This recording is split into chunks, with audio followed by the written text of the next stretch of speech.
nagmula kay Del Hines in 1966. Ayon sa kanya, masasabi lamang ng isang tao ay nagtataglay ng kakayahang pangkomunikatibo kapag naipahatid ng maayos sa kausap ang diwang nais iparating sa kinakausap at magamit ang pangunawang ito sa mga aktwal na sitwasyon sa buhay, pasilitan ng pasulat. So ayon kay Del Hines, masulti ra daw or matawag ra daw ang isang katao na nagtataglay siya or na siya communicative competence or kakayahang pangkomunikatibo kung kaya niya na ma-explain o maipahatid ng maayos ang kanyang sinasabi na dili maglibog ang iyang kaistoryahay. So, dili lang kay dili enough na kay bawat kamo istorya o kay marunong tayong magsalita kung hindi na importante po na bawat ug asa kanus o kung saon nato pag-istorya aron sa ato ang mga kaistorya dili sila maglibog ug masabtan nila og unsaan ato nga gusto nga ipahatid sa kanila. Magandang umaga sa lahat. Ang kakayahang lingwistiko ay tumutukoy sa kakayahan ng tao na gamitin ng tama ang wika. Kasama rito ang tamang paggamit ng gramatika, spelling, bokabularyo at pagbuo ng maayos na pangungusap. Ipinapakita nito kung gaano kahusay ang isang tao sa paggamit ng teknikal na aspeto ng wika. Halimbawa, kapag marunong kang gumamit ng tamang baybay, ibig sabihin may kakayahang lingwistiko ka. Samantala, ang kakayahang komunikatibo ay ang kakayahan ng mga tao na gamitin ang wika sa angkop na paraan depende sa sitwasyon at pangungusap. Hindi lang ito sa tamang grammar, kundi sa kung paano mo maipaparating ng malinaw at maayos ang iyong mensahe. Halimbawa, marunong kang gumamit ng magalang na salita kapag kausap ang guro o matanda. Ibig sabihin, marunong kang makibagay at makipag-usap ng epektibo na siyang layunin ng kakayahang komunikatibo. Ano nga ba ang social media? Ang social media ay tumutukoy sa sistema ng pakikipag-ugnayan sa mga tao na kung saan sila ay lumilikha, nagbabahagi, at nakikipagbalita ng impormasyon at mga ideya sa isang virtual na komunidad at mga network. Ito rin ay itinuturing na isang pangkat ng mga internet-based na mga aplikasyon na bumubuo ng ideolohikal at teknolohikal na pundasyon ng Web 2.0 na nagbibigay daan sa paglikha at pagkipagpalitan ng nilalaman na binuo ng gumagamit. Alam naman natin na isa ang social media sa ginagamit natin sa pang-araw-araw dahil sa malaki ang tulong at importansya nito sa ating buhay. Halimbawa, ang social media platform na Facebook at Messenger. Ito ay nakatutulong sa atin upang mas mapadali ang ating komunikasyon sa mga taong nandoon sa malayong lugar. Isa pa ang Instagram at TikTok. Nakaka-upload tayo ng mga videos at images doon na kung saan mas na ibabahagi natin ang ating sarili na nagbibigay ng confidence din para sa atin.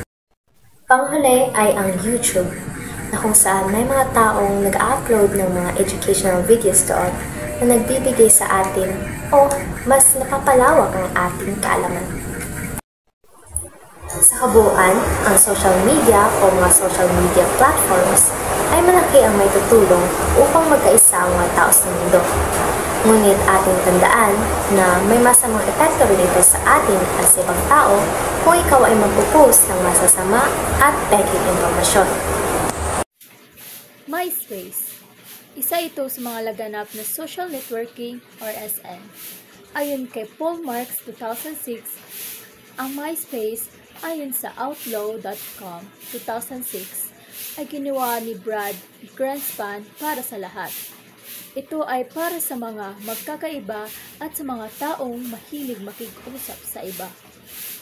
Mga taong malayo sa kanilang pamilya at gustong makipagkamustahan o makipag-usap sa kanilang pamilya. Negosyante at kanilang mga trabaho na interesado sa SN. mga magkaklase at mga kapareha sa pag-aaral at marami pang iba. Ang MySpace ay isang social networking site na ginawa para magbigay daan sa mga tao na makipag-usap, makipagkaibigan, at makipag-ugnayan sa pamilya, kaklase o katrabaho kahit nasaan sila. Halimbawa, ginagamit ng isang estudyante ang MySpace para makausap ang kanyang mga kaibigan sa ibang bansa at magbahagi ng mga larawan nila. Pangalawa, Multiply. Ayon kay Richard McManus, 2006, ang Multiply ay isang uri ng social networking na nagbibigay kakayahan sa mga gumagamit nito na magbahagi ng mga uri ng media tulad ng litrato, video, musika at iba pa sa loob ng sariling website. Ito ay may kakaibang SN site. Dahil nga naturingan itong isang SN, hinayaan nito ang gumamit na makipagpalitan ng social networking ay isang estrukturang sosyal na nades o sa mas madaling salita, mga individual na konektado ng isang web-based na nagbibigay sa mga individual para una, bumuo ng isang profile, ang tawag sa impormasyong formal na binibigay sa profile ng ibang individual kung saan siya konektado. Pangalawa, para computer-mediated. Sa madaling salita, ang Multiply ay isang social network na ginagamit para magbahagi ng mga larawan, video at musika.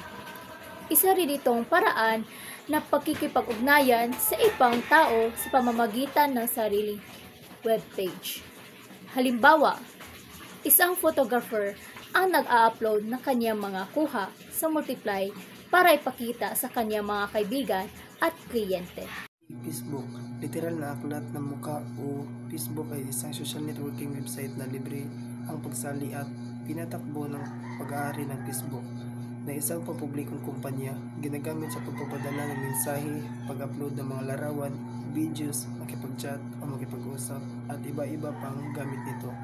Kinidevelop ito ni Mark Zuckerberg. So kabalo naman siguro mga punso ng Facebook kita mong tanan ni apps anak. So marata. Or Twitter. Ang Twitter ay nilikha noong Marso 2006 ni Jack Dorsey, Noah Glass, Baston at Ivan Williams at inilusad noong taong Hunyo. Mabilis na nagkaroon ng serbisyo ng pandaigdigan katanyagan. Noong 2012, mahigit na 100 milyong mga user ang nag-host ng 340 million tweet kada araw at nagkaroon ng serbisyo ng 1.6 bilyong search query kada araw. Noong 2013, naging isa ito sa 10 pinakabinibisitang website at inilarawan bilang ang SMS ng internet. Noong 2016, naitala na mayroon itong 319 milyong aktibong user kada buwan. So dili na lang kung na kay uban siguro ni kay kabalo na unsa ning Twitter. Ang mga ito kay wala ko ba unsa ng Twitter, hindi ko magamit ang apps. Nga ba mahalaga ang kakayahang komunikatibo? Ang kakayahang komunikatibo ay mahalaga sa atin, lalo na sa mga estudyanteng kagaya ko.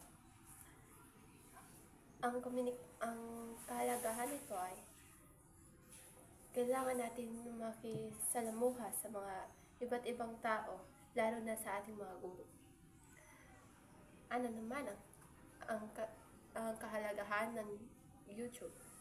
Ito ay isang website na pwede mong i-post ang lahat ng gusto mong makita ng tao. Gaya na lang ng vlogging. Ito ay mahalaga upang ang mga taong kagaya ng mga vloggers ay makakita ng pera. Yun lang po at maraming salamat.